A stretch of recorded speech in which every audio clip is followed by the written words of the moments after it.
Hello दोस्तों, कैसे हैं आप सब लोग।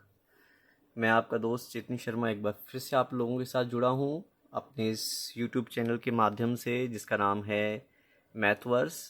तो मैथ्स के इस यूनिवर्स में आइए फिर से आपको ले चलते हैं मैथ्स की इंटरेस्टिंग सी जर्नी पर, जहाँ पर आज हम फिर से कुछ सीखने वाले हैं बहुत ही इंटरेस्टिंग। तो आज इस वीडियो में मैं ले आया हूँ फैक्टराइजेशन के टॉपिक से, फैक्टराइजेशन के बेसिक्स को डिस्कस करने के लिए आपके साथ। एक बहुत इंटरेस्टिंग रूल हम पढ़ते हैं जिसे हम बोलते हैं split the middle term. Simply factorization भी कह दिया जाता है और कई लोग इसे टी फॉर्मेशन मेथड भी बोलते हैं। तो ये मेथड एक्चुअली में काम करता कैसे है, इसमें क्या देखो मेन कंसेप्ट क्या है बिहाइंड। तो वो ये रहता है कि हमें जो फर्स्ट और लास्ट इक्वेशन है ना, उन दोनों के प्रोडक्ट के बराबर मेरे पास एक वैल्यू क्रिएट हो जाती है। इन दोनों का प्रोडक्ट करके हम एक वैल्यू बना लेते हैं और सेंटर वाले टर्म को ऐसे दो हिस्सों में बांटते हैं जिन दोनों पार्ट्स का जो प्रोडक्ट होना चाहिए ना, वो यही होना चाहिए जो हमने साइड पे लिखा है। तो बेसिकली ये वो स्टैंडर्ड फॉर्म है। देखो मैंने यहाँ जानबूझ के लिख दिया।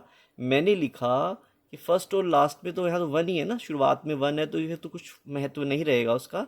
तो मेरे पास लास्ट में दो नंबर्स का प्रोडक्ट लिख रखा है और सेंटर में दो, उन्हीं दो नंबर्स का सम लिख रखा है। यानी कि जो बीच में जो टर्म है जो ब्रेक होके दो हिस्सों में बनती है वो एक्चुअल में इन दोनों के प्रोडक्ट के बराबर होती है। तो मान लो ये जो मेरा स्टैंडर्ड फॉर्म है, इसको अगर मैं फैक्टराइज करूंगा कल को तो उसका रिजल्ट क्या रहेगा। चलिए अभी इसका थोड़ा सा हम सिंप्लीफिकेशन करके देखते हैं। तो एक्स स्क्वायर, यहाँ माइनस का साइन बाहर है इसलिए ये माइनस का ए और साथ में एक्स से मल्टीप्लाई होना है इसने, तो ये माइनस का ए एक्स बन गया। यहाँ पर माइनस बी और साथ में एक्स आ गया। तो ये मेरा फिगर सॉल्व हो गया है। यहाँ पर ए इंटू बी जो है वो एज इट इज़ ले लिया। जैसे कि हम स्प्लिट द मिडिल टर्म में करते हैं, पहली दोनों टर्म्स को ग्रुप कर लेते हैं और आखिरी दोनों टर्म्स को भी ग्रुप कर लेते हैं। तो ये मैंने ग्रुपिंग कर लिया।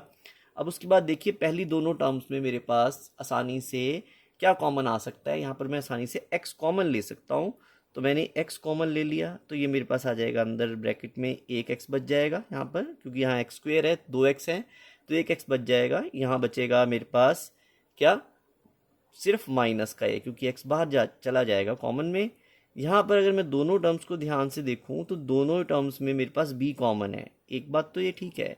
दूसरी बात क्या है, यहाँ माइनस है और यहाँ प्लस है। आप कहोगे कॉमन तो कुछ नहीं है, पर आप प्लीज़ इस बात को ध्यान रखिएगा, हमेशा एक प्लस का साइन अपने आप में दो माइनस के साइन छुपाए बैठा होता है, क्योंकि वो दो माइनस के साइन मल्टीप्लाई होकर एक प्लस बनते हैं। तो अगर एक माइनस और एक प्लस का साइन है, दोनों में से मैं माइनस का साइन हमेशा कॉमन निकाल सकता हूँ। तो माइनस साइन मैंने कॉमन निकाल लिया। उसका असर ये हुआ कि यहाँ पर मेरी पहली टर्म पॉजिटिव हो गई। ओके, और ये दूसरी टर्म जहाँ से मैंने एक माइनस साइन ले लिया है तो ए की माइनस बचेगा, यहाँ माइनस बच गया, बी बाहर चला गया कॉमन में तो बाकी बचा ए। तो जैसा कि मैं हमेशा बताता हूँ, ब्रैकेट के अंदर दोनों सेम आ रहे हैं तो इसका मतलब आप बिल्कुल सही रास्ते पर हैं। कॉमन ले लीजिए, यहाँ से x माइनस ए को कॉमन ले लीजिए, बाकी क्या बचेगा, यहाँ x और यहाँ से बचेगा माइनस का b। तो ये वो रिज़ल्ट है जिसके लिए हम पूरा कोशिश कर रहे थे।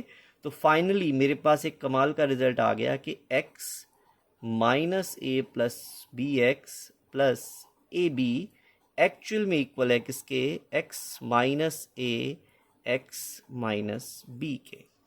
तो आई होप आपको ये रिज़ल्ट बहुत अच्छे से समझ में आया होगा और मैं जल्द ही इससे बिल्कुल मिलता जुलता एक वीडियो लेकर फिर से जुड़ने वाला हूँ आपके साथ। तब तक मेरी बस यही गुजारिश है आपसे कि मैथ्स की प्रैक्टिस करती जाइए, और अगर ये वीडियो आपको अच्छा लगा है तो प्लीज़ लाइक कीजिएगा, ये मुझे थोड़ा मोटिवेट करेगा। और अगर ऐसे ही मेरे और वीडियोस देखने हैं तो मेरा चैनल सब्सक्राइब कर लो। मैं जल्द ही फिर किसी नई वीडियो के साथ आपके साथ जुड़ने वाला हूँ। वैसे तो मैंने भी प्रॉमिस कर ही दिया है कि मैं जल्द ही इसी से रिलेटेड एक और नया वीडियो लेकर आपके साथ जुड़ूंगा, तो वो भी ज़रूर बहुत यूज़फुल होने वाला है, बहुत इंटरेस्टिंग होने वाला है। तो तब तक के लिए keep practicing and keep enjoying maths. Bye.